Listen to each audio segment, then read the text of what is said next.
YouTube and Facebook also. Hey, Hi welcome guys. guys to the English title, a special edition, which is not on Wednesday morning, but Thursday evening. Yeah. So just yesterday I was having a show with Lynn, our super Swede. Yeah, still haven't met her. Yeah, It'll be and we were interesting talking. to see just how like typical Swede she is. She's amazing actually. All right. She's a super Swede. Hi Lynn, I hope you're watching this. We were talking about love maps. Okay. And love maps stands for ways of making yourself more intimate with your partner. And I was bringing this to a perspective of company. You know, like how can we build a love map for company building and team buildings, how to know your peers better, how to induce and make productivity higher just because you know them better, just because you really care about them. Exactly. But that was yesterday. I hope you can watch the show later on. Yeah. Give me your insights and maybe you can come back to talk a little bit more insights. Yeah, right? that would be fun. That's cool. I'm going to check it out. And what I'm very curious about is the last time we talked, it was like 2 weeks ago, and you told me that you wanted to speak about emoji communication, the millennial communication. You know, I made my homework, and I digged in for emoji, and I discovered some very interesting facts. Like it dates from the 1970s. Yeah. 1972 actually, with one of the first computers. They created what we call the emoticon. Yeah. Actually, and then after these things evolved to emojis. But more on that later. What is your intake about this? I think it's important to talk about because nowadays we use emojis as a way of expressing ourselves, and therefore it's important to like know what you mean with the emoji and what it means for different people. You know what emoji stands for? In a friend gang and also in companies. Do you know what emoji stands for?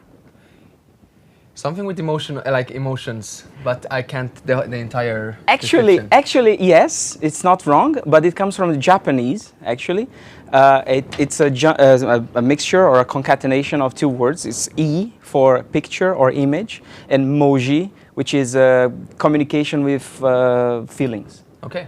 Might be wrong, but it's the junction. And this comes because on the early 2000s, the Japanese wanted to create some other form of communication. Not a new language, just a new form of communication where people could actually express their feelings through text, right? Remember when we were back in the day talking to our friends on Merck or Orkut or any other platform which was written communication, you were like, hey, I think you're not, I mean, you say something, but you don't express the feelings, and the person takes it in the wrong way because he can hear you. And then you put like a little smiley, and that is the emoticon, right? Yeah. And then because of that, the Japanese created this whole system, the emojis. I don't remember the name of the guy. I did my homework, but I'm not a very good student. But anyways, they created because of that, and then it boomed. Actually, in 2015, Face with Tears of Joy was awarded the Word of the Year by the British Oxford Dictionary. All right. So this is a thing, right? Yeah, it's really, Yeah, and it's booming, and we are using it more and more in our internal communications, and also we use computers and like iPhones and smartphones in our day-to-day communication in the business life. So therefore it's very important that we have some kind of policy, or that we know how and when to use emojis. Yeah, you know, it's funny because I am a business developer and I'm a person that deals with clients, like a executive of relationships. That's my official title. And on my emails, I always use emojis. Always. It doesn't matter if I'm talking to a CEO or just an employee. Can we just raise your microphone a little bit? Absolutely. Yeah. We're probably not getting your beautiful voice as much as we can. I hope that now it's better. Balazs is good? Okay, awesome. Cool. And I always use emojis. You know, because this actually expresses feelings and makes the tone of the email always lighter. Yeah. even though I'm talking very serious shit. Yeah. Hey, you need to pay me. Smile. And I was like, yeah, I had to pay this motherfucker. But it can also, I think, like in our company, for example, we actually discussed emojis now when we had a team building in Sweden. And we came up with the conclusion that we don't start to use emojis when we communicate with clients. We let them start first. Yeah. So we're calling ourselves a brave company, and still we let the client take action in that field. But that is because even though you mean something with a smile, you do a happy smile, that can mean something else to the client. To the client. Yeah, maybe that can be like, okay, is this guy joking about that he wants to get paid? Then I can wait, maybe 2 more weeks, and you're really serious about, Of course. the message. So I think it's put the crying emoji. You have to pay me. Exactly. That one might be better. But just to take an example of when a smiley face that means something to you can mean something completely different for someone else. That happened within our company. I used, the slightly smiling face a lot. The course, most normal, the normal one, yeah. face. The ones that we've had for a really long time. Yeah, the two points and a bracket. Exactly. Yeah, that one. And I was using that one, and then I heard semicolon, I think. Yeah. Semicolon. Yeah. And then I heard this millennial in the company saying that it was passive aggressive to use that emoji. And I was like, what's up here? Like, I had to take some steps back. Semicolon, capital D, man. Exactly. Should I use that as my new one?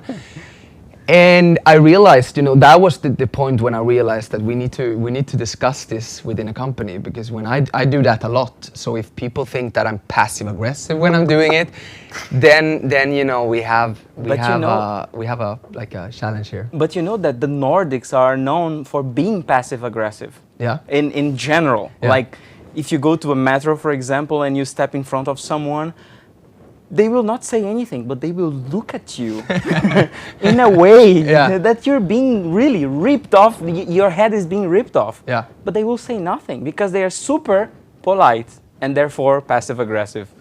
Yeah. Funny situations. In your company, do you use WhatsApp? Because in WhatsApp there is these stickers now. It's an evolution even from the emoji, right? Because they have the emojis, but the sticker is something else. It's like a meme emoji. Yeah. It's crazy, insane. I have full-blown conversations with my friends only with stickers. It's one sticker back and one sticker back and forth. Yeah, okay. Yeah. It's crazy. And we use Slack for communication. Mm-hmm. But you have a lot of emojis there as well, and you can also create your own emojis. So we have done we have created the happy emoji. So we have our own emoji, and that one is also standing for something. It's a little bit. What, you have stars for eyes or something? Yeah, it has like it's looking slightly down. So it's like a sun that is like, good job or nice done. So we have it as a way to express when things are happening that are good for the company. We are expressing that with that emoji. So it's really funny. Yeah, on Facebook Messenger, Facebook already lets you to set up, for example, in a group conversation, you have like your own standard emoji, right? So you click and there is like a hand like this, or a kiss, or a normal emoji, or whatever figures you can have in a group conversation. That's really cool. Yeah. Assigning your own thing. And Apple even created this other thing where you can put your face in front of the camera, and the face recognition will create your emoji, like your face for a little sticker. It's cool. It's getting out of hand. Yeah, People really don't want to communicate with words. They want to communicate with expressions, feelings. It's become a big thing. And therefore, I think it's important to talk about it. When I said before the team building that we were about to talk about emojis, people were like, people were laughing and like, is this serious?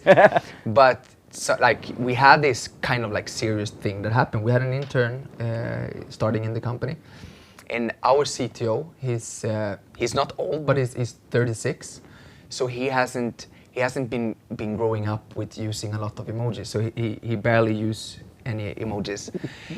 And Period. yeah, exactly. Always, only the dot after the phrase that he writes. And this intern was writing to him, with emojis and everything, because she's a millennial, and she was writing with emojis, and he always replied without emojis.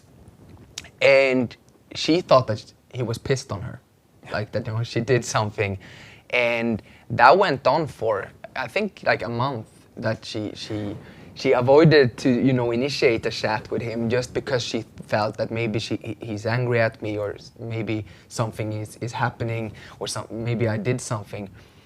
And that led to like a conversation, like already back then, like what does emojis mean? And we don't use them, all of us. So we also talked about that now on the team building, that if you want to use emojis, that's okay. But if you don't want to use emojis, that's also okay.